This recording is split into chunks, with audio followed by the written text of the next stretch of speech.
Está no ar o STJ no seu dia, um programa do Superior Tribunal de Justiça. Apresentação, Tiago Gomide. Olá para você que nos acompanha a partir de agora, está no ar mais um STJ no seu dia. Eu sou o Tiago Gomide e no episódio de hoje nós vamos falar sobre a importância da confiabilidade das provas digitais no processo penal. A sexta turma do Superior Tribunal de Justiça decidiu recentemente que, diante de dúvidas razoáveis sobre a integridade e a autenticidade de provas digitais, é necessária a realização de exame pericial para garantir a confiabilidade do material e o efetivo exercício do contraditório. No caso analisado, o colegiado entendeu que a ausência de documentação técnica sobre a obtenção de conversas de aplicativo e de outros dados eletrônicos reduz a segurança dessas provas, o que levou à substituição da prisão preventiva do acusado por medidas cautelares até a conclusão da perícia. E para entender melhor como funciona a produção e a validação das provas digitais, quais são os desafios técnicos e jurídicos envolvidos e como decisões como essa impactam as investigações e os processos penais, eu converso agora com o advogado especialista em direito penal, William Jimenez. Seja muito bem-vindo ao STJ no seu dia, Dr. William. Olá, Tiago. É um prazer, uma alegria estar novamente no STJ no seu dia. Estou à sua disposição. Doutor William, começa explicando então para quem nos acompanha por que as provas digitais exigem cuidados técnicos específicos aí em comparação com outros tipos de prova no processo penal. Tiago, permita-me fazer uma pequena digressão a respeito das provas. E por que as provas são, assim, digamos, essa pedra de toque, essa espinha dorsal do processo penal? Porque a prova, efetivamente, é o meio objetivo pela qual o espírito do julgador pode se apoderar da verdade. Então, a eficácia de uma prova produzida sob o crivo da instrução judicial, ela será tanto maior quanto for mais clara, ampla e firmemente ela se fizer surgir no espírito a crença de que o julgador está de posse da verdade. O STJ apreciou um agravo regimental de um habeas corpus de origem do Espírito Santo, que é o habeas corpus número 101.4212, e ali ficou-se assentada duas questões fundamentais, mas a que nos interessa aqui, a questão da cadeia de custódia de provas, e sobretudo das provas digitais, que pudesse ser apta, ali o STJ decide, analisa, indaga-se, se houve quebra da cadeia de custódia das provas, apta a comprometer a sua validade. E aí nós chegamos à discussão central aqui, que é a questão da prova digital. Na ratio decidendi desse acórdão, e do voto que conduziu esse acórdão, ficou assentado que a prova digital possui características ontológicas de volatilidade e modificabilidade que exigem um maior rigor técnico na sua coleta e preservação. Então, a prova digital, ela, em um mundo hoje que nós estamos absolutamente imersos nas questões digitais, a prova digital ela possui uma natureza e uma característica de primeira importância para provar atos dentro do processo dentro de um processo judicial, dentro de um processo criminal, sobretudo, mas nós não podemos perder de vista essas características fundamentais, ontológicas, que é a volatilidade e a modificabilidade. De modo que o STJ, então, exigiu, né, que haja certos requisitos que nós vamos falar aqui para que essa prova, então, possa dar a certeza necessária, emprestar a certeza necessária que o juiz, que o julgador precisa para proferir a sua decisão. E quais são os principais riscos de alteração ou manipulação em provas digitais, como mensagens de aplicativos ou arquivos eletrônicos? Tiago, para que uma prova digital seja considerada válida, é imprescindível que a gente possa segurar a sua identidade e a sua inalterabilidade. Isso é, a correspondência fidedigna entre o dado coletado e o dado apresentado em juízo. Diante da incerteza sobre a adoção dessas salvaguardas técnicas no momento da apreensão, como diz as razões de decidir, a ratio decidendi desse acórdão, impõe-se a realização de uma perícia complementar para aferir a integridade do material e, evidentemente, permitir a realização de um contraditório efetivo, como exige a Constituição. O que caracteriza, Dr. William, uma cadeia de custódia adequada para garantir a integridade de dados digitais coletados numa investigação? A cadeia de custódia, ela vem prevista no pacote anticrime, que é a Lei 13.964 de 2019. Então, essa lei ela regulamentou o que nós entendemos por cadeia de custódia no processo penal brasileiro. Então, nós consideramos cadeia de custódia o conjunto de todos os procedimentos utilizados para manter e documentar a história cronológica do vestígio coletado em locais ou em vítimas de crimes para rastrear a sua posse e manuseio a partir do seu reconhecimento até o descarte.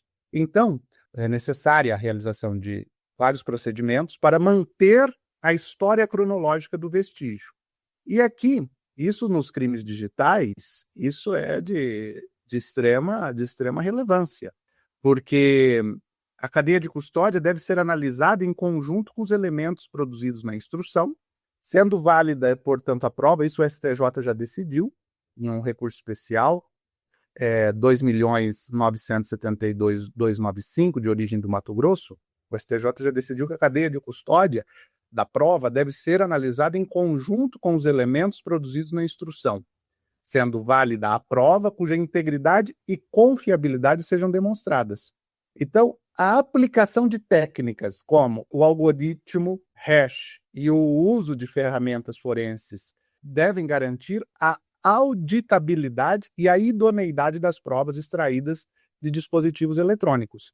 Então, nós podemos entender que a cadeia de custódia de provas digitais é a aplicação de técnicas como o algoritmo e uso de ferramentas forenses que possam garantir posteriormente a auditabilidade e a idoneidade das provas que são extraídas de dispositivos eletrônicos. No caso de prints de conversas, como de aplicativos de mensagens, quais procedimentos técnicos são necessários para garantir a autenticidade? Tiago, é necessário verificar o estado atual do dispositivo e a existência de sinais de manipulação ou inconsistências internas.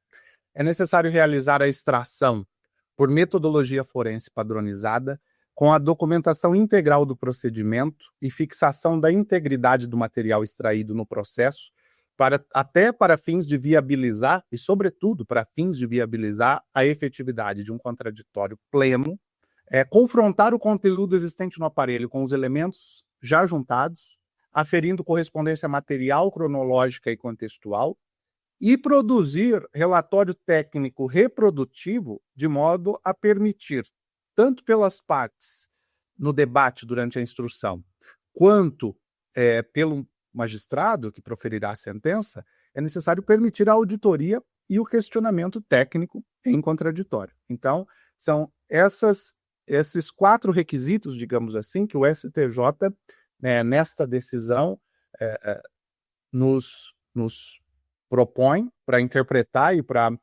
para salvaguardar a incolumidade, digamos assim, do material probatório colhido. Qual que é a importância da perícia digital para assegurar o contraditório e a ampla defesa no processo penal? Tiago, para que uma prova digital seja válida, é imperativo assegurar a identidade e a inalterabilidade, isso é, a correspondência efetiva entre o dado coletado e aquele que é apresentado em juízo. Diante de uma eventual incerteza sobre a adoção de salvaguardas técnicas no momento da apreensão, impõe-se a realização de uma perícia complementar para aferir, então, se houve a integridade do material e permitir o contraditório efetivo. Isso é de extrema importância, sobretudo porque no processo penal nós estamos tratando de bens jurídicos fundamentalmente graves, se trata das questões de liberdade do cidadão. Então, a prova tem que se revelar acima de qualquer dúvida razoável. Então, a realização de uma perícia complementar efetivamente visa aferir a integridade do material, por óbvio, permitir a realização de um contraditório efetivo.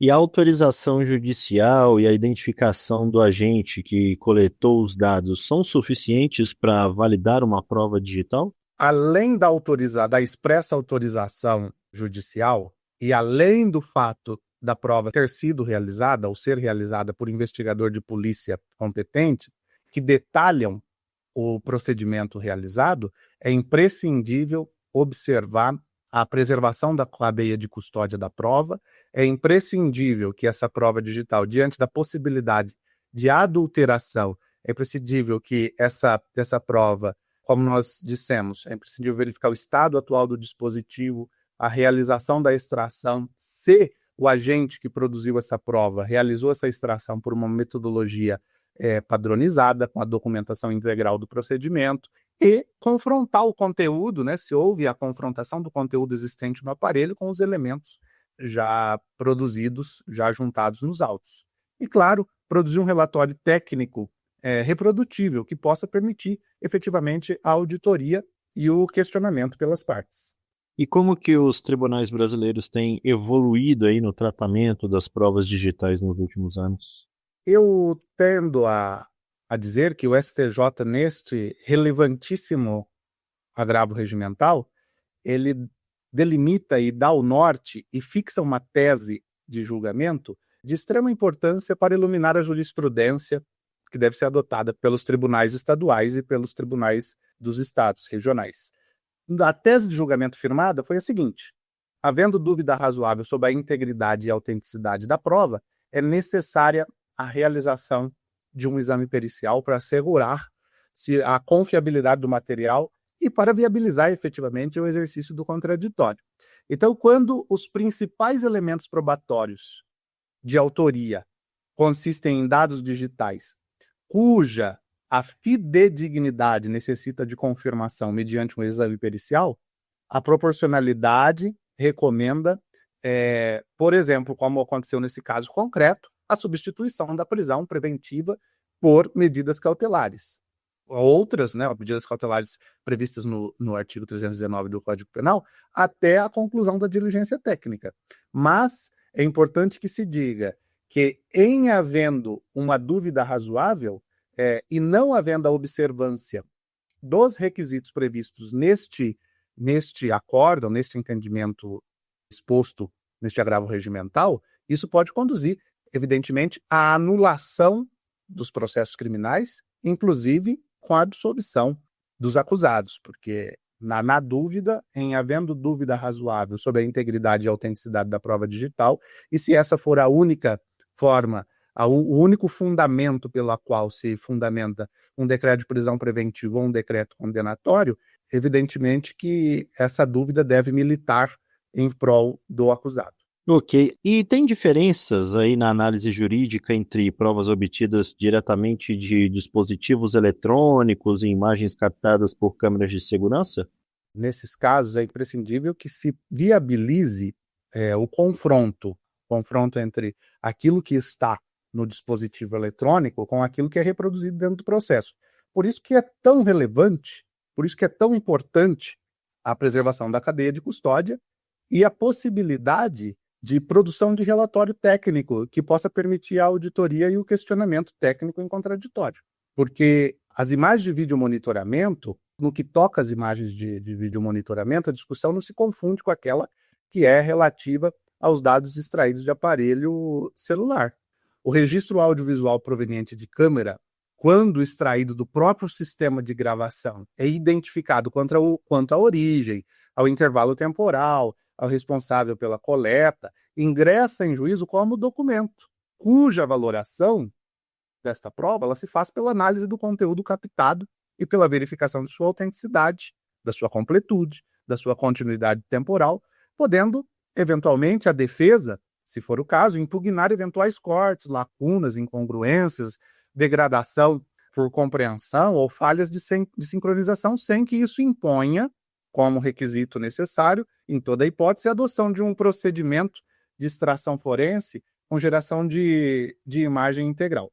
Já o acesso a aparelho celular, por envolver o manuseio individualizado do dispositivo, a seleção do conteúdo, a produção de artefatos derivados, a aferição da confiabilidade, exige, evidentemente, cautelas técnicas pouco mais densas para assegurar a integridade e a rastreabilidade do material que é apresentado no processo.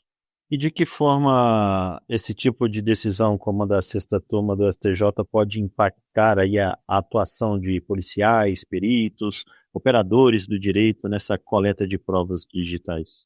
Essa decisão é uma decisão absolutamente paradigmática, uma decisão que se louva, porque a realidade digital é uma realidade que atravessa toda a sociedade e atravessa também o judiciário. E, portanto, tudo pode ser levado, a prova digital ela pode ser um elemento muito eficaz na apuração e no esclarecimento, até porque o processo penal ele busca sempre a verdade real, sem que isso, por outro lado, tolha as garantias constitucionais de todo e qualquer acusado.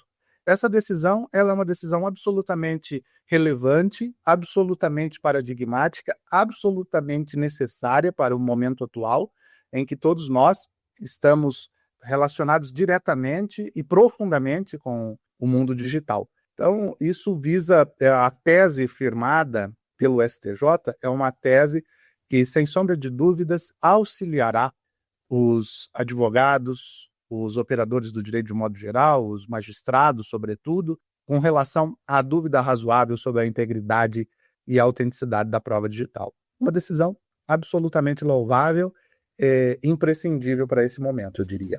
Ok, doutor William Gimenez, muito obrigado por essa participação aqui no STJ no seu dia. Obrigado, Tiago, é um prazer. STJ no seu dia, um programa do Superior Tribunal de Justiça.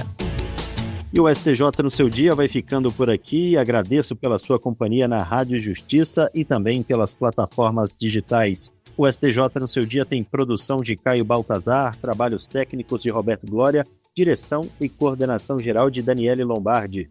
Até o próximo episódio. STJ no seu dia, um programa do Superior Tribunal de Justiça.